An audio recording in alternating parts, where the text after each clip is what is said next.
Madam Speaker,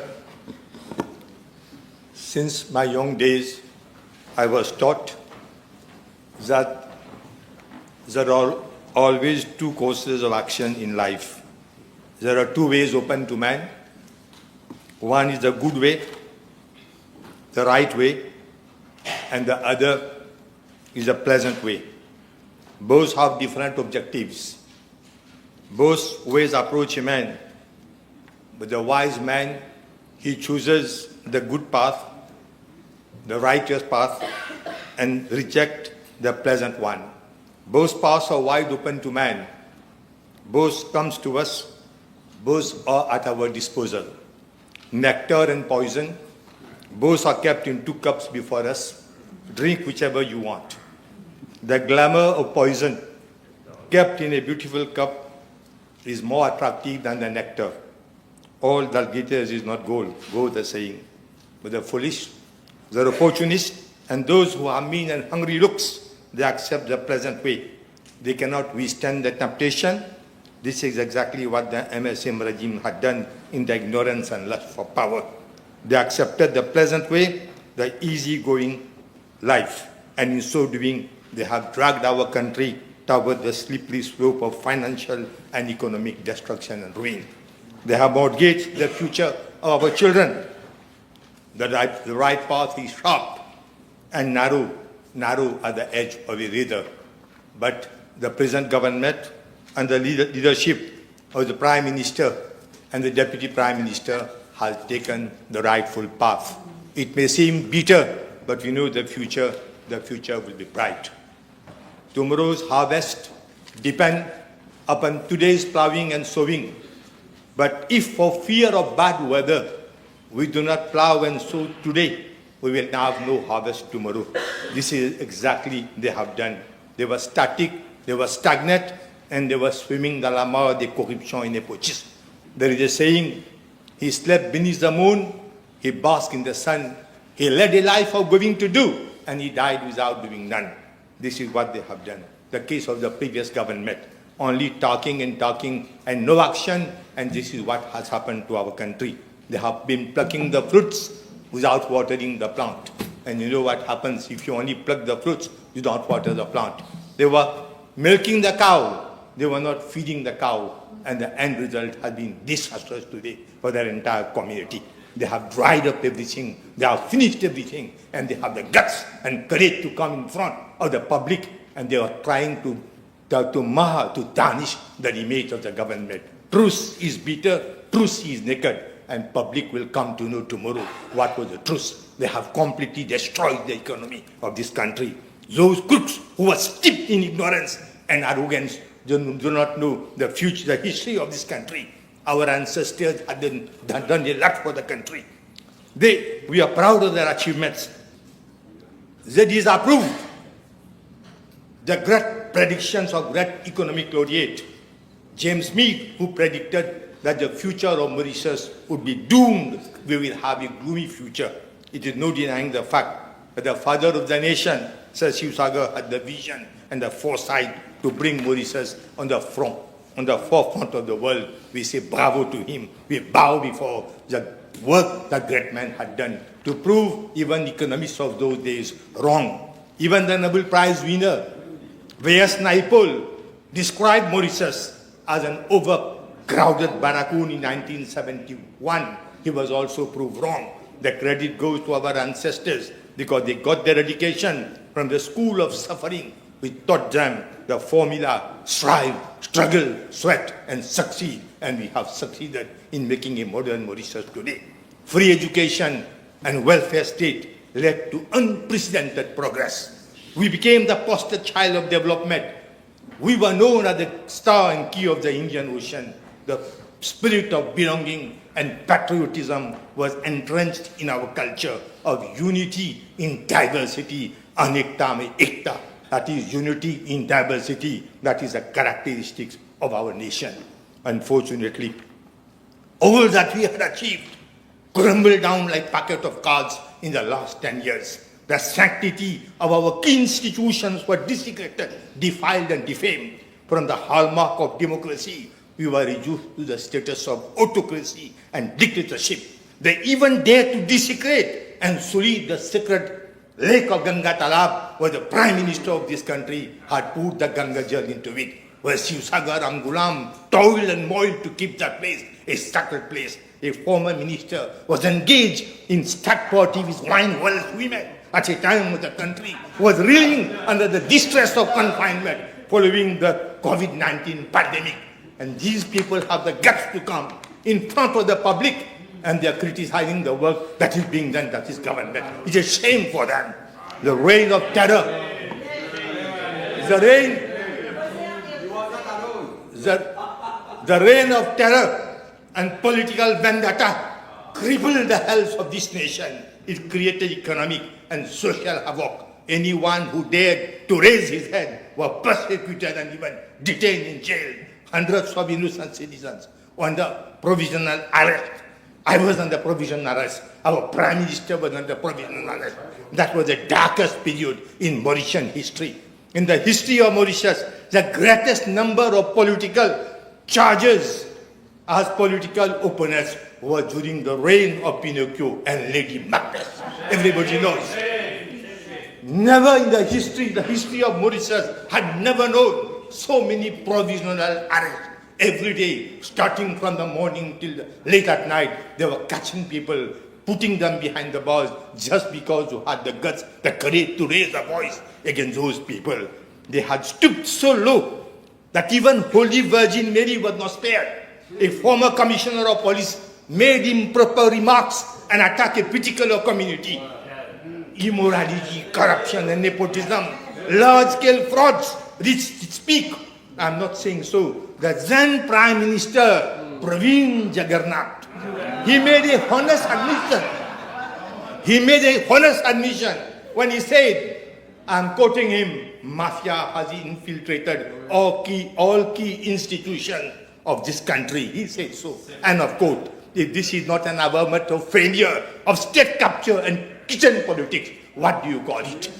The destiny of our lovely, great little country, as Mrs. Gandhi used to say, the great little country was under the whims and caprices of a Lady Macbeth who was controlling all levels of power. Power corrupts, and absolute power corrupts, absolutely. Power blinded them to such an extent that they didn't hesitate to drag a former Prime Minister from his house by his collar and brought him before Central CID to Kazan Central on frivolous charges. And all these charges were dismissed by the court. I remember, I have to speak it out. When the Prime Minister of India visited Mauritius in 2015, there was a delegation comprising of the President of the party, Dr. Arvind Bolel, Sakil, myself, we met him. And I don't hesitate to say, I asked him a question, that when you became the Prime Minister, what was the first action you did? He smiled. I replied that you went to the former Prime Minister, you bowed down, you touched his feet. But that had not been the case in our country. Our Prime Minister took handcuffs and moved out of the house of our former Prime Minister. That makes the whole difference. He did not say anything, he stayed put. I still remember, but he realized what I was telling. Mauritius was so, this makes a whole difference. Here we are treated as enemies. They treat their adversaries as adversaries, not as enemies.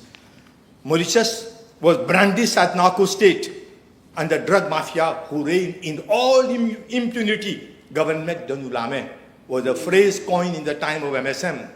Can you forget how Franklin, the notorious drug peddler, was benefiting from occult protectors from higher quarters? Can you forget that?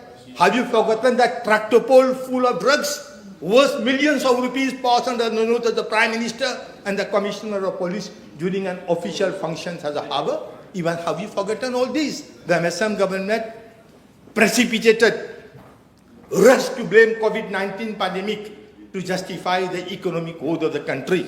And taking this as a pretext, they printed 180 billion of rupees. This is the worst thing that somebody could have done. That is, the country were reeling under the grip of problem, of disease at that particular moment. They took their opportunity just to start printing money. In 2019, they took 19 billion rupees from the Reserve Bank of Mauritius to finance electoral promises of raising the basic retirement pension. COVID-19 came as a manna from heaven for the cronies of MSM. Loot, mar. As much as you can loot, you can try to take as much as you can. A series of emergency procurement contracts were forked out to coping of ministers. Even the Bank of Mauritius, the State Trading Corporation, became piggy bank for those holding power or those close to corridors of power. The abuse of power and misuse of public funds became the mantra of the day. Madam Speaker, dozens of murders and kidnapping. Can we forget also? Corruption was there, fraud was there. What about murders within inverted comma? Dozens of murders and kidnapping took place during that time. The former government, they had blood in their hands. Shakespeare through Lady Macbeth, who have said, all the perfumes of Arabia will not sweeten my little hands. That was the situation in the country. Our memory is not short, but it is not so short that we can forget the cold-blooded murder of Krishna and of Karakia. Strange and terrific news, like procurement officer threw herself from 10th floor building. One committed suicide by hanging under the lavabo, another by hanging with door of cupboard against the knob of the cupboard. Calamity went on and on and on. Everybody remained silent. Nobody could open their mouths. Under the pretext of bailing out enterprises and tourism industry, billions were siphoned off by the MIC. Magajiva benefited more than $1 million of rupees of taxpayers' money. And today they come billions. And today they come and they will tell you our government is not doing the right thing. Notorious political agents benefited billions of rupees for setting up even private clinics. They did not even respect our disease, our old, those people who are dying, those people who are not well. At one point in time, private clinics were mushrooming in the country. It was so tempting that even one ex-vice prime minister and minister of health also wanted running off the license to start a clinic, because that is the best way to make money, best way to print money. Can people stoop so low as to play with the health of the nation? The message is clear. Downgrade the public hospital that they have done in this country so that promote their business will flourish. At one given point in time, all the private clinics were full and the public hospitals were empty.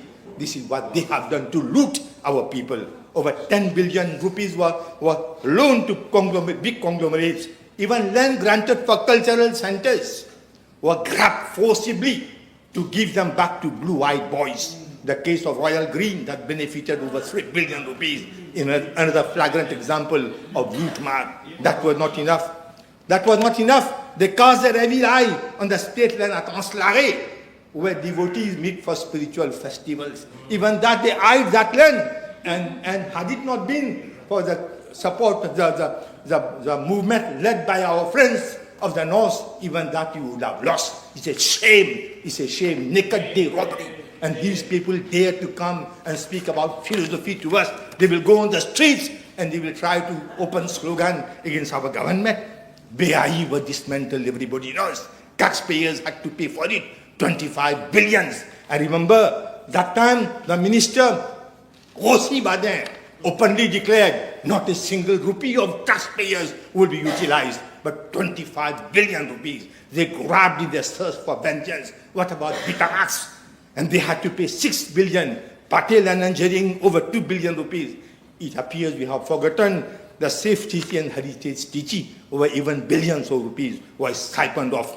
In the system of trial and error, this is how they have looted our country. They bled our country white, as if our country caught jaundice. Mauritius came on its knees. It was suffocating and taking its last breath. That reminds me of a great Indian writer, Haire Manushya Ki Madurat. Oh, the desire of man, how baseless can be your standing.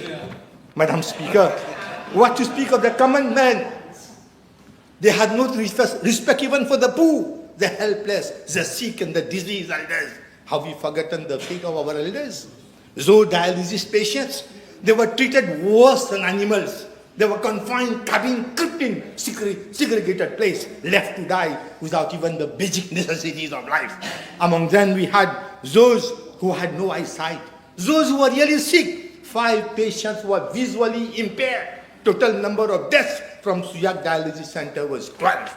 It's known, it's such an insult for our people, our elders, and we know how we treat our elders in our houses. This is heartbreaking, unacceptable. They had undergone unimaginable suffering in isolation and neglect. They were parents and loved ones whose dignity and right to human care should have been protected. Madam Speaker, really speaking, they were left to die. And luckily, our government, under the leadership of the Prime Minister, we have opened up investigations on that, and those who are guilty should be paid at any cost. The ex-Prime Minister qualified the report on the state of the economy as a torsion. Maybe in his days, he used to coerce public officers to produce such type of torsion. Suffice it to tell him that the actual report had been prepared by public officers who are now free to breathe. They can breathe, they can discuss, they can talk, they can move, they can do whatever they want within the limits of the law. Why did they overstate the budgeted income by 26 billion? I was listening, and understate the expenditure by 15.5. Why did they do that?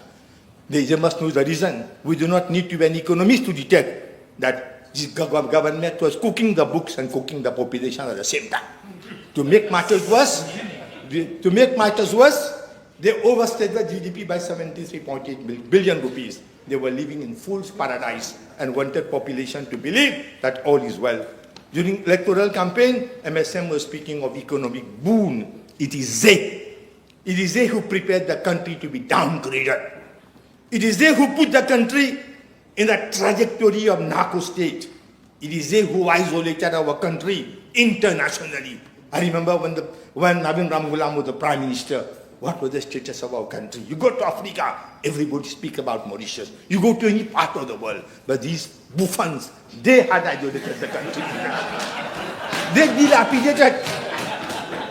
dilapidated all reserves and fund of our parastatal bodies. There was a time in this country, I have been minister for almost 20 years, I know, each and every parastatal body used to have, I don't say billions, but millions of rupees in the coffers. You start with State Trading Corporation. I was the minister for 5 years there. Take any department, CB or anyone, but now they have looted all. All reserves have been looted from the parastatal bodies. They took 180 billion rupees from the Bank of Mauritius. They made MIC a coven of Alibaba Finance, a mafia, to pilferage at the expense of hard-working taxpayers. Who sold the 2 aircrafts at throwaway price? Everybody knows. But nobody speaks about it. Who printed notes that led to disastrous consequences? Who depreciated our rupee? Who destroyed our purchasing power? They are responsible for the skyrocketing inflation. They increased the public debt from 238 to over 600 billion rupees. This amount is accounted one.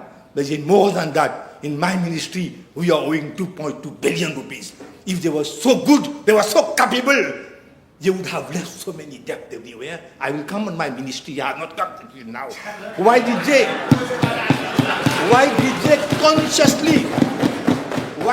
consciously they crush the economy of this nation? There's a very interesting anecdote in one of our epics. In one of our epics, there's a very interesting anecdote. When Lord Krishna asks the foolish Duryodhan, the evil-minded man, don't you think what you're doing is wrong? Why are you doing that? My Lord, I know what is wrong and what is right, but I simply don't want to do right. So this was the situation there.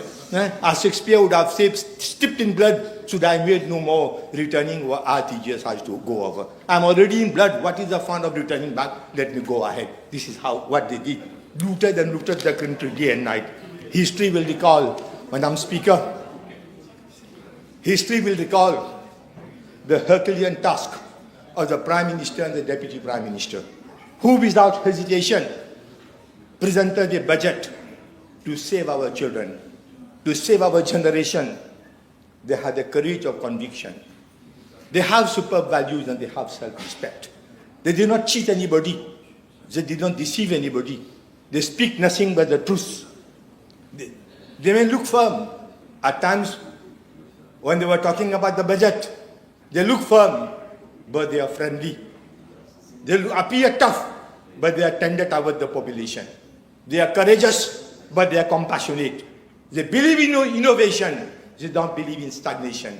This budget is not about goodies. This budget is not about buying people for vicious and malicious motives. This budget is a life-saving medicine for all Mauritians, for our children and our future.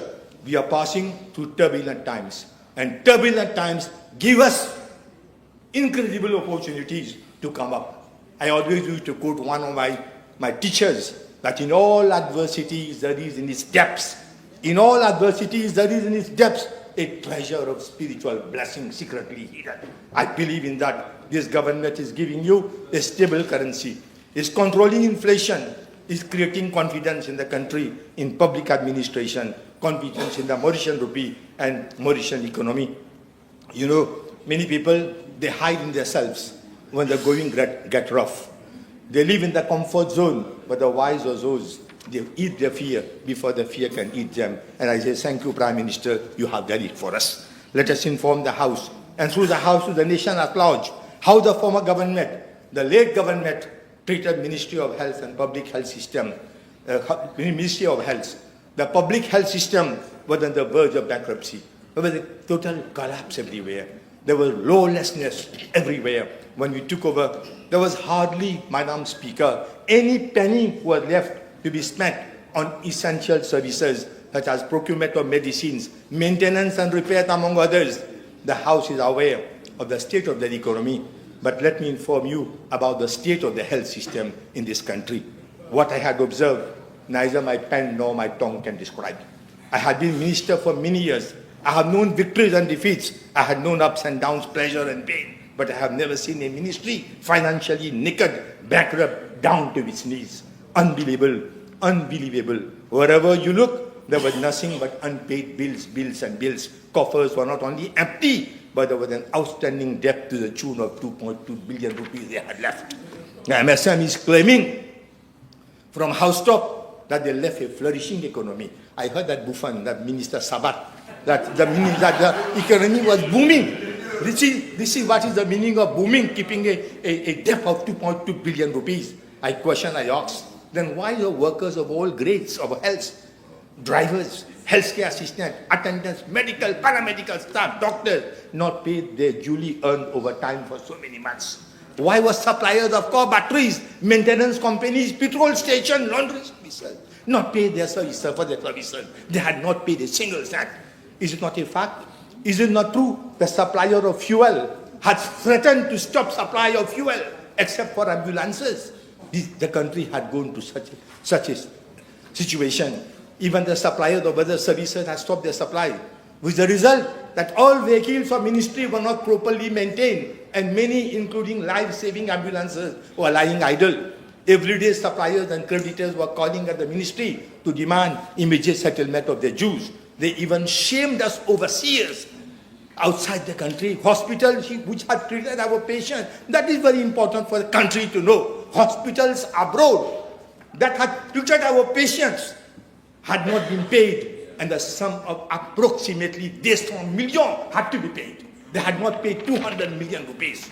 The report of National Audit Office mentions that pharmaceutical products to the tune of 72.5 million were disposed of as rubbish. We had to throw them out. And to add insult to injury, that is worst of it.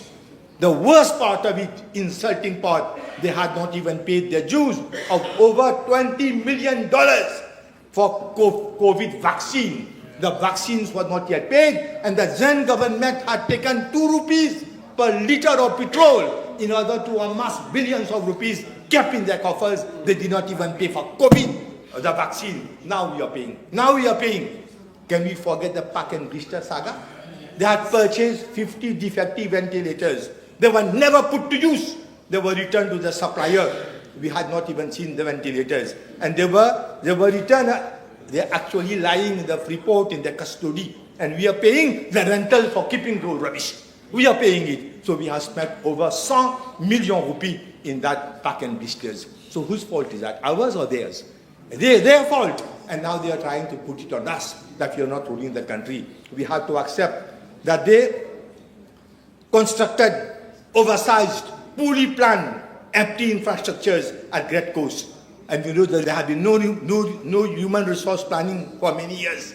The result was 1,500 nurses, record officers, lab technicians, doctors and other paramedical staff in 10 years. They had hardly recruited any one of them. That's why we are in such a situation today. We have to work. We can't still idle. Till the recruitment of staff, we have to encourage our staff to work for the country. I'll feel my duty. If I don't share with the House the evaluation carried out independently by World Health Organization, that is very, very bad. Regarding the health sector strategic plan that they had for 2020 to 2024, this was launched in August 2020. The overall target is so alarming and so catastrophic. According to the health sector strategic plan, the life expectancy should have reached 75.5 years in 2024. It is still 73.9. It is a failure, a flop. Infant mortality was targeted to reach 10 out of 1,000 in 2024. We are stuck at 14.3, the same. Under 5 years, mortality was targeted to reach 12 out of 1,000 in 2024. It is still 15.4. Maternal mortality ratio targeted to reach 0.35, 2024. It is still high. HIV/AIDS cases was supposed to become zero in 2024. We have 549 registered cases today. It means wherever they have laid their hands has been a complete fiasco. The mortality rate of 5%. As far as non-communicable diseases are concerned, they wanted to bring it back to 5%. It is 13.5% increase in mortality rate. It was a big failure, catastrophic, shocking their plan. This is a real slap on the shameless cheek of those who were in power at that time. We eradicated malaria. We dealt with outbreak of chikungunya as well as dengue, and we succeeded because we had a well-equipped staff. Unfortunately, over the 10 years, they had neglected and destroyed everything to such an extent that I have to announce to the House that dengue has now become an endemic in Mauritius. This is a direct result of criminal negligence on the part of Public Health Department. They have failed, 10 years were lost. The country was bleeding white. Luckily, when all hopes were shattered, the electorate booted them out of power. If they had not done that, the predictions of Meade and V.S. Naipaul could have become true. When the country was at its lowest ebb, the Prime Minister and the Deputy Prime Minister came unitedly to save the nation. The country needed a savior. The country needed a selfless and dedicated being. Both put their differences apart and rushed to rescue the nation that was reeling under the grip of dictators and mafias. I take this opportunity to congratulate the Prime Minister for the budget that he has presented. He has chosen the good path rather than the pleasant path. It is in such a situation that the capacity of leadership quality of a person is judged. A party without a leader is just like a field without water supply. A party without a leader is just like electric wire without power supply. It is just like a class without teacher. That's why the opposition today is leaderless. We have on our side two leaders. Allow me, Madam Speaker, to go to the landmark measures announced for my budget now. There is a provision in my budget for the creation of the post of an ombudsman, and that will be of great news for those my friends who keep on shouting at me. Now I know the work is done. All the complaints will be dealt by the ombudsman. Any case of alleged case of negligence will be dealt by him. The ombudsman will be the voice of the public. He will protect the rights of the patients. By him? No, we don't have the name. It's ombudsman.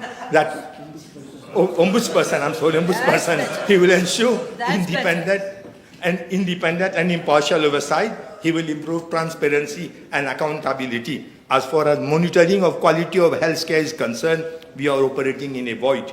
In order to address this unacceptable gap, a National Health Quality Commission is being created that will ensure standardization of care through enforcement of national and clinical standards and protocol.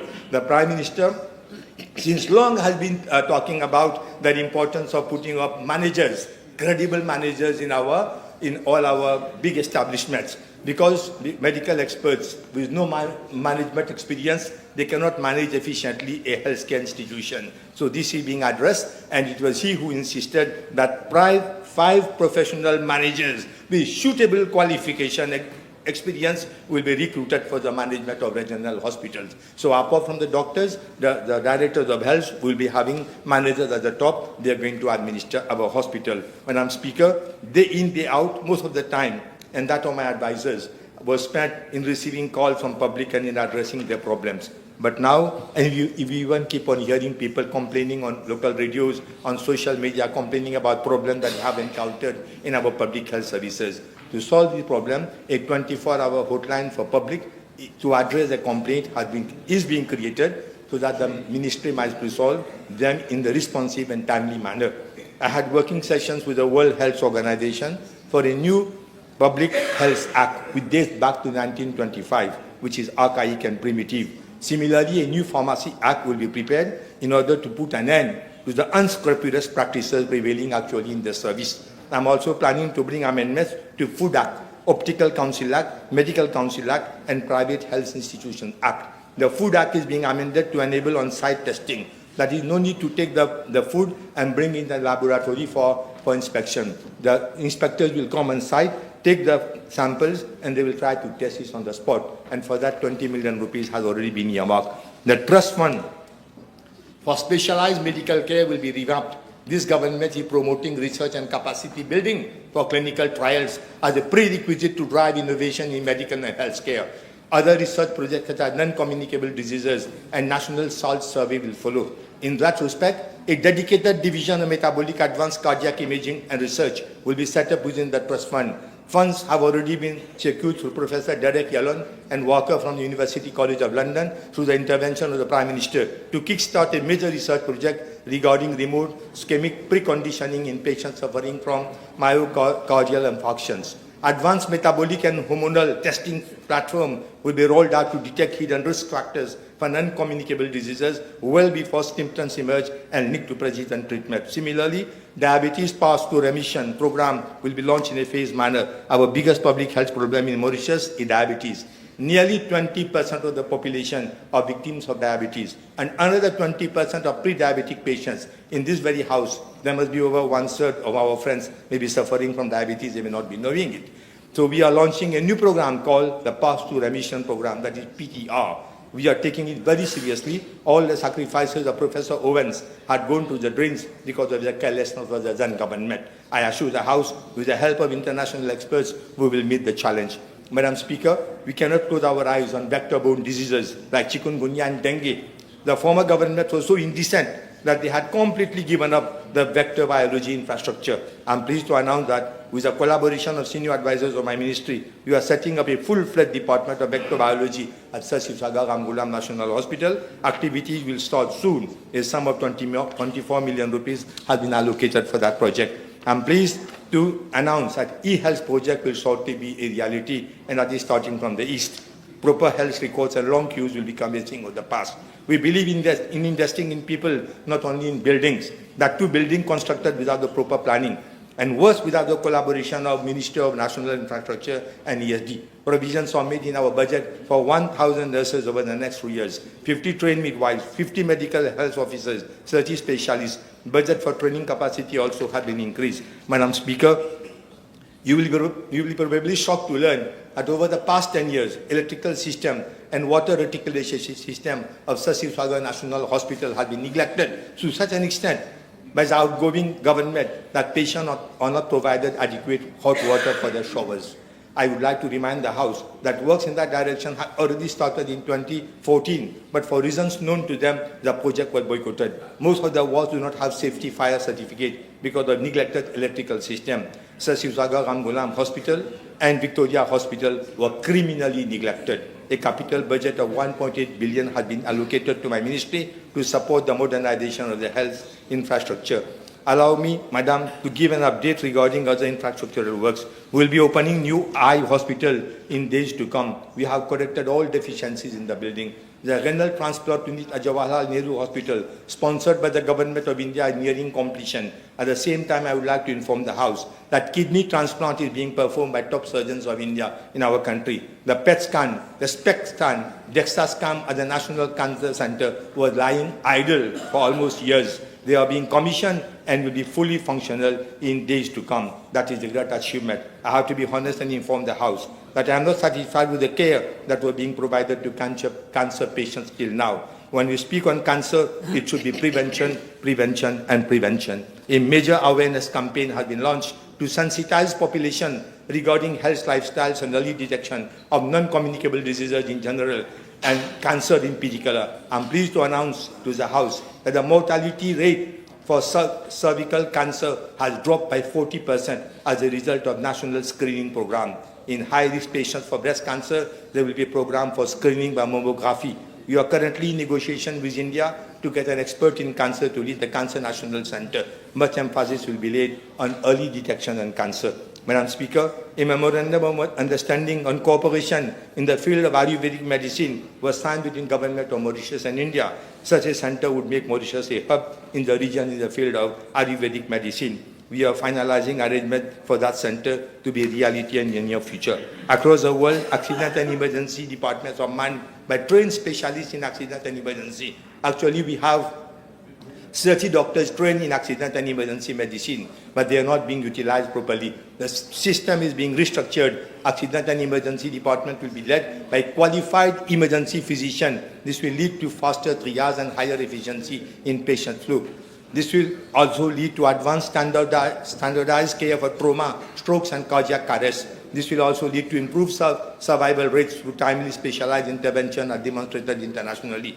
In Mauritius, we do not have support in terms of interventional bronchoscopy for a number of patients who have certain types of pulmonary diseases. Because of the conditions, they cannot be sent abroad. In that respect, I had discussion with Professor Fayan, President of the Société de Pneumologie de l'Océan Indien, et la Fédération de l'Académie de Médecine de France for support for setting up interventional bronchoscopy services in Mauritius. They have agreed to provide us with necessary equipment and training for these services to be set up. A memorandum of understanding is being finalized. Madam Speaker, every hospital will have patient facilitation desk to streamline patient appointment, was allocation, follow-up to assist with inquiries. A new family communication system will help doctors and nurses to provide regular updates to relatives, including daily medical progress, proactive outreach during prolonged admission or critical care, support for those unable to visit due to work or distance. This service will strengthen trust between hospitals and communities.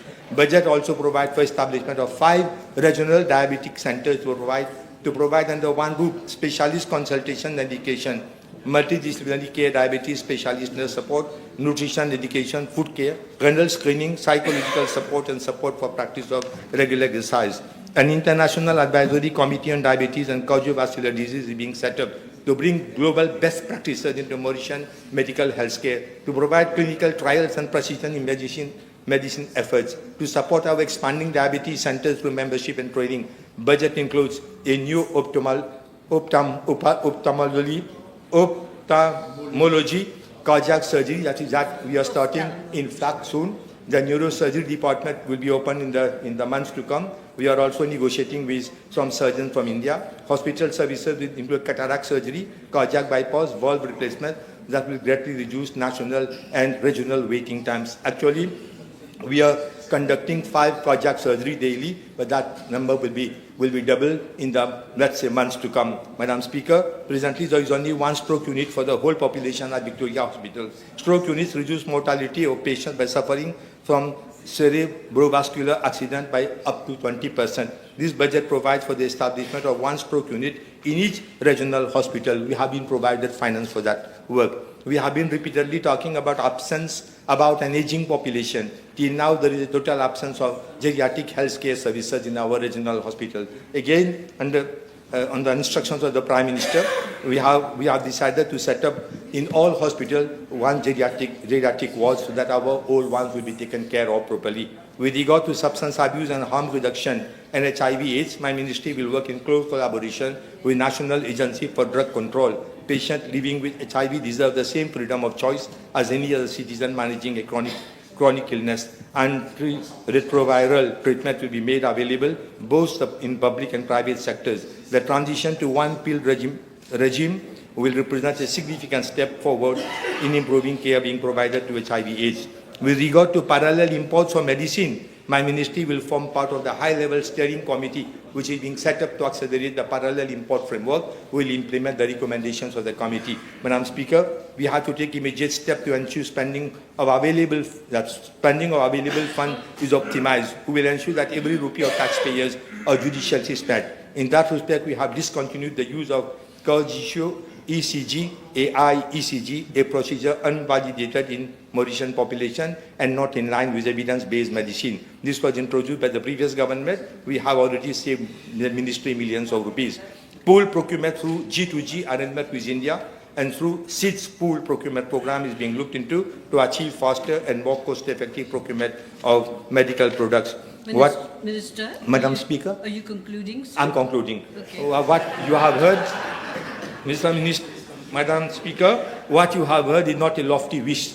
It is a comprehensive action plan for a healthier and more resilient Mauritius. We are transforming hospitals with professional leadership and special care, revolutionizing food safety and legislative frameworks, embedding safety through discharge summaries and clinical audits, protecting our future by targeting childhood obesity, improving patient experience through hotlines, facilitation desks, and family update. These reforms reflect a holistic vision, better health outcome, economic productivity, and resilience against future shock. Health is not a luxury. It is our formulation of national prosperity. This is our moment of national decision to act with courage, unity, foresight. We choose responsibility over populism, sustainability over short-termism, and the health of our people at the heartbeat of the nation. Let us endorse this budget with resilience, compassion, and pride for today and Mauritius tomorrow. In end, I conclude by thanking the Prime Minister and the Deputy Prime Minister who have been